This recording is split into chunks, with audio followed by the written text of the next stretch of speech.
to Omaha. We started at Kiewit Middle School, which was my old middle school here.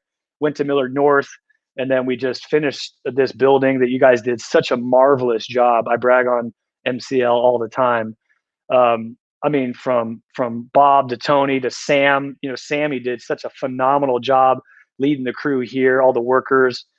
I'm telling you, our team, I mean, just the way that you guys worked with them, so relational, professional, on time, as expected, above our dreams is kind of what we ended up with.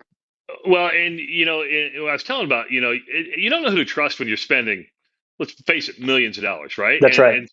And so when you hire us, you go through this, and I remember sitting with you before, and let's take a look at the worship space, because this is Yeah, phenomenal. man.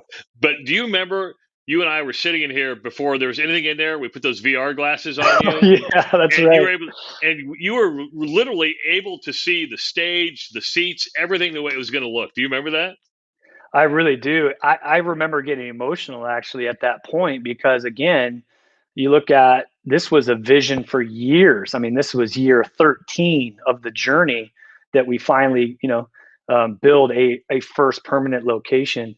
And to walk into that with those little goggles on, that was wild that you guys could give us a picture of what was to come. Of course, Leo A. Daly was the designer on this, the architect on it. And I appreciate the great things you said about MCL Construction. It was a pleasure to build for you and your team.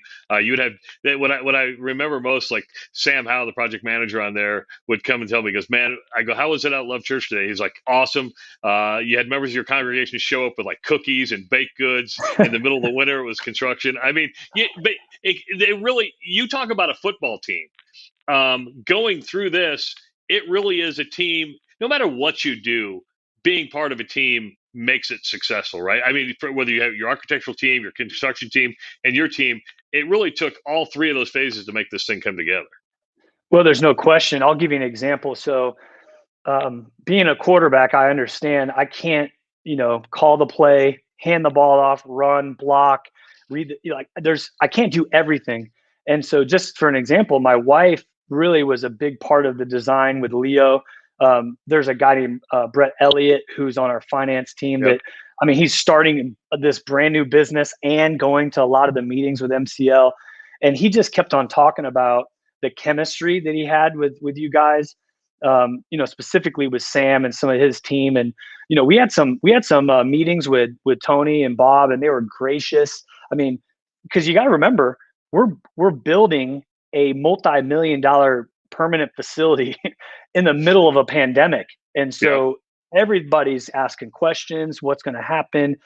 People are a little bit different with finances and just, I remember meeting with Tony one time and he's like, we're in this together. And every business leader is supposed to say that, but when I could look at Tony and just see him in his eyes and go, he meant that verbatim, and like I said, both your key leaders, I mean, your whole team, nothing but gracious with us, and we felt it.